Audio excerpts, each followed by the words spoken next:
YCP party ఆధ్వర్యంలో రైతుల సమస్యలపై ఈ నెల 13వ తేదీ నెల్లూరులో జరిగే ధర్నా కార్యక్రమాన్ని విజయవంతం చేయాలని మాజీ ఎమ్మెల్యే వైసీపీ కావలి నియోజకవర్గ ఇన్ఛార్జ్ రామిరెడ్డి ప్రతాప్ కుమార్ రెడ్డి పిలుపునిచ్చారు. బుధవారం కావలి మాజీ ఎమ్మెల్యే రామిరెడ్డి ప్రతాప్ కుమార్ రెడ్డి నివాసంలో జరిగిన విలేకరుల సమావేశంలో మాజీ ఎమ్మెల్యే రామిరెడ్డి ప్రతాప్ కుమార్ రెడ్డి మాట్లాడుతూ కూటమి ప్రభుత్వం అధికారంలోకి వచ్చాక రైతులకు తీవ్ర అన్యాయం జరుగుతుందని విమర్శించారు. రైతులకు న్యాయం జరిగే వరకు వైసీపీ పార్టీ ఆధ్వర్యంలో పోరాటం కొనసాగిస్తామని వివరించారు. ఈ నెల 13వ తేదీ నెల్లూరులో వైసీపీ పార్టీ ఆధ్వర్యంలో ధర్నా కార్యక్రమం నిర్వహిస్తున్నట్లు తెలిపారు. ఈ కార్యక్రమాన్ని విజయవంతం చేయాలని ఆయన కోరారు. ఈ కార్యక్రమంలో కావలిపట్నం వైసీపీ అధ్యక్షుడు కేతిరెడ్డి శివకుమార్ రెడ్డితో పాటు వైసీపీ నేతలు పాల్గొన్నారు. రైతాంగం ఈ తెలుగుదేశం ప్రభుత్వం అధికారంలోకి వచ్చినాక ఏ విధంగా ఇబ్బంది పడుతున్నారు మనం ప్రతినిత్యం కూడా చూస్తూ ఉన్నాం, పేపర్లో చదువుతూ ఉన్నాం, అదేవిధంగా టీవీలో కూడా చూస్తూ ఉన్నాం. అందుకే ఈరోజు ఈ ప్రభుత్వం రైతాంగాన్ని మోసం చేసింది, రైతులకి సరైన న్యాయం జరగటం లేదు అనే ఉద్దేశంతో గౌరవ మా వైఎస్ఆర్ కాంగ్రెస్ పార్టీ అధినేత శ్రీ జగన్మోహన్ రెడ్డి గారు, మాజీ ముఖ్యమంత్రి గారు పిలుపు మేరకు ఈ నెల 13వ తారీఖు ప్రతి జిల్లాలో కూడా ధర్నా కార్యక్రమం ఏర్పాటు చేయాలని పిలుపునివ్వడం జరిగింది. అందులో భాగంగా ఈరోజు మా కావలి నియోజకవర్గానికి సంబంధించి రైతు సోదరులందరినీ కూడా ఈ కార్యక్రమంలో కూడా రైతు సోదరులు, కార్మికులు, అదేవిధంగా వైఎస్ఆర్ కాంగ్రెస్ పార్టీ నాయకులు, కార్యకర్తలు అందరూ కూడా స్వచ్ఛందంగా వచ్చి రేపు నెల్లూరులో జరగబోయే 13వ తారీఖు ఉదయం 10 గంటలకి ధర్నా కార్యక్రమంలో ప్రతి ఒక్కరు కూడా పార్టిసిపేట్ చేయాలని పిలుపునిస్తున్నాం. ఎందుకంటే చాలా బాధాకరమైన విషయం, మనందరం కూడా గడిచిన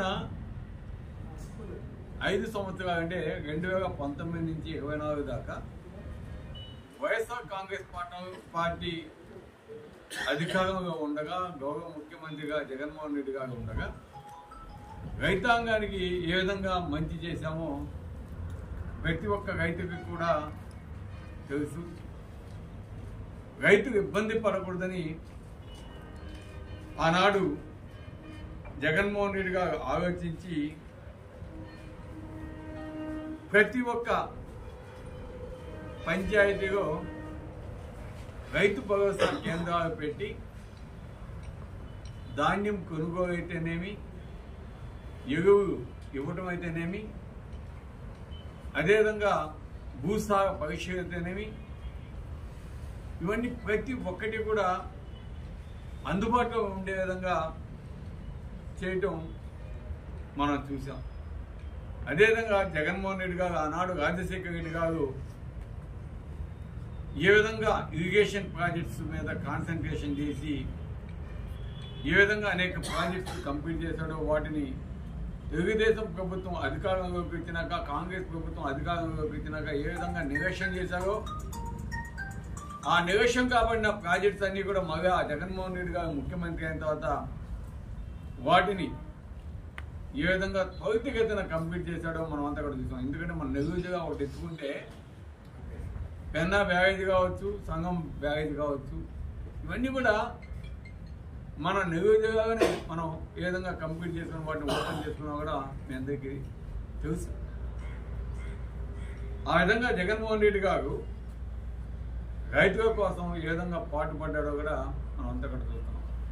ప్రభుత్వం అధికారంలోకి వచ్చేదానికి ప్రతి ఒక్క రైతు కూడా 20,000 ఏడాదికి ఇస్తామని చెప్పి సూపర్ 6 పథకాలు ఒకటి అమలు చేస్తామని చెప్పి ఈరోజు అధికారంలోకి వచ్చినాక ఎక్కడ కూడా వాటిని అమలు చేయకుండా ఏ విధంగా రైతుని మోసం చేశాడో చంద్రబాబు నాయుడు గారు మనం చూస్తున్నాం. కానీ ఈరోజు ఎవరు కూడా పట్టించుకునే పరిస్థితి లేదు రైతాంగాన్ని గురించి.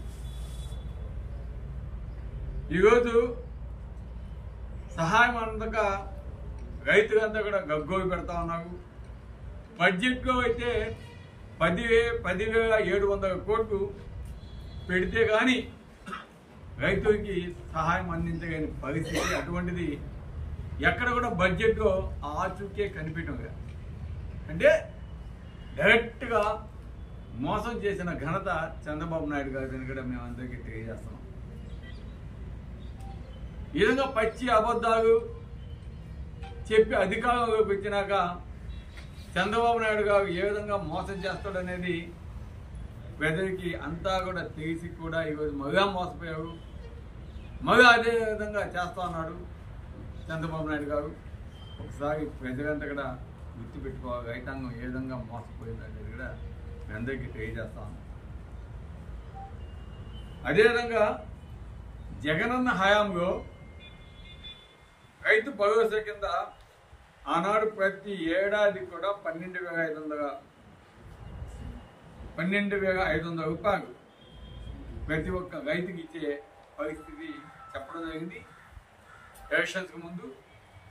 ఎలక్షన్స్లో గెలిచిన తర్వాత జగనన్న 12,500 కాదు ఇంకా కానీ 1,000 అదనంగా 13,500 రూపాయలు మనం ఇస్తే బాగుంటుందని చెప్పి 13,500 అంటే దాదాపు 53 లక్షల మంది రైతాంగానికి 34,288 కోట్ల రూపాయలు సాయం చేసిన ఘనత వైఎస్ జగన్మోహన్ రెడ్డి గారి గర్వంగా మేము చెప్తా ఉన్నాం.